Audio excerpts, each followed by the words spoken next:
Unaambiwa tenda wema nenda zako. Sasa tunaona kwamba wema wa Raji mwisho wa siku umekuja kumletea shida, umekuja kumletea matatizo, na tujajua nini hatima ya Raji mpaka sasa hivi. Kwa maana yeye alikuwa anatoa tu msaada, lakini mwisho wa siku anakuja kutekwa na mtu ambaye hata alikuwa hajulikani kwamba anatoka sehemu gani, na kama amemteka ametumwa na nani.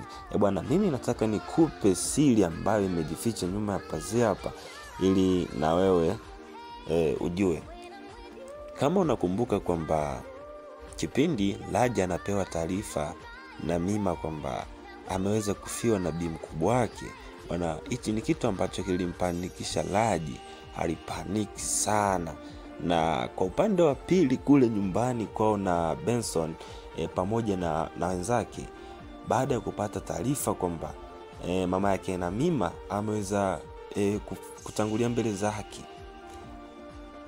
kama unakumbuka, kuna kitu alikisema kwamba inabidi kuna mchezo wanataka waucheze, yani watumie hiyo fursa kuweza kucheza huo mchezo, na moja kwa moja mtu ambaye atakuwa amewatuma wale yule mtu ambaye alikuja akapewa msaada na Raji, lakini mwisho wa siku alikuwa ni mtu ambaye kulikuwa kuna plani tu alikuwa anaicheza, ila alikuwa sio kipofu wala nini.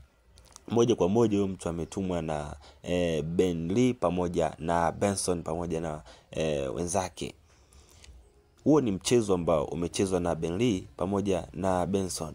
Sijajua sababu yao ni ipi, sababu kubwa ni ipi ambayo inapelekea paka wao waweze kumfanyia Raji kitu kama hichi. Na Raji alikuwa anajitoa tu, alikuwa anakwenda kwenye msiba. Hama kuna kitu ambacho kimejificha nyuma ya pazia hapa. Hiyo mimi kwa upande wangu naona kama wanataka wafanye kwamba Raji asiweze kuhudhuria kwenye msiba wa mama yake na Mima. Mwisho wa siku ionekane kuwa Raji ana roho mbaya, ana mapenzi ya kweli na Mima, mpaka hajahudhuria kwenye msiba wa mama yake na Mima. Ama ni nini ambacho wanakiangalia? Mimi kwa upande wangu naona kama kuna vitu ambavyo vinaendelea, hata mimi mwenyewe vinanichanganya kabisa. Ben Lee wanataka nini? Kwa nini wamfanyie Raji kitu kama hichi? Kwa nini wamfanyie Raji kitu kama hichi?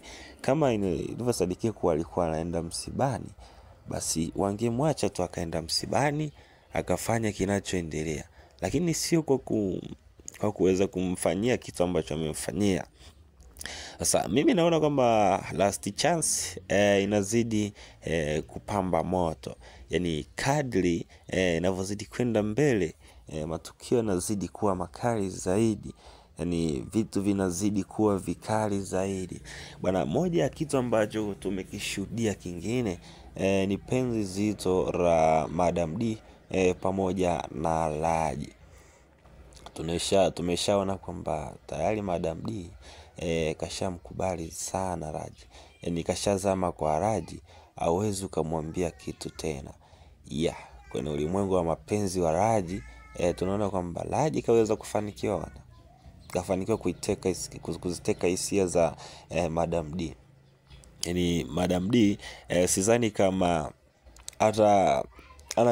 kama ana kipingamizi chochote kwa Raji kwa sasa hivi, kwa maana anavyomkubali na sifa ambazo alimpa.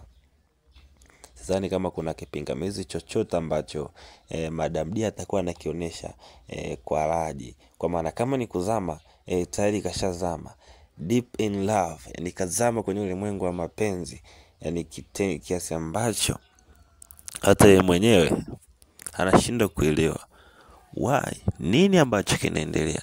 Sasa moja ya vitu ambavyo tunavijua kwamba vimekuja kumgusa ama vimegusa watu wengi ni kifo ama msiba wa mama yake na Mima. Japokuwa sababu bado haijajulikana kwamba nini chanzo cha kifo cha mama yake na Mima, inabakia kuwa siri mpaka sasa hivi. kuna sababu yoyote ambayo imetolewa kwamba nini ambacho kimetendeka ama nini ambacho kimeendelea mpaka kuondoa uhai wa mama yake na mimba, kama alikuwa anaumwa ama ilikuwa ni maradhi mengine. No way, no mtu ambaye anajua kabisa kwamba nini ambacho kinaendelea. Sasa ni kitu ambacho ama ni tendo ambalo ni tukio ambalo linawaacha watu wengi midomo wazi pasipo kujua nini kinaendelea. Nini kinaendelea nyuma ya pazia? Nini kimejificha nyuma ya pazia? Na kwa nini Laji afanyie kitendo kama kile? Tena na kina Benson wanataka nini kikubwa kwa Laji mpaka ifikia hatua wanakuja wanamfanyia kitu kama kile ambacho wamekuja kumfanyia. Na mpaka sasa hivi na mimi kuna maswali ambayo najiuliza, nakosa jibu kabisa. Nakosa jibu kabisa. Nashindwa kuelewa kwamba wana mpango gani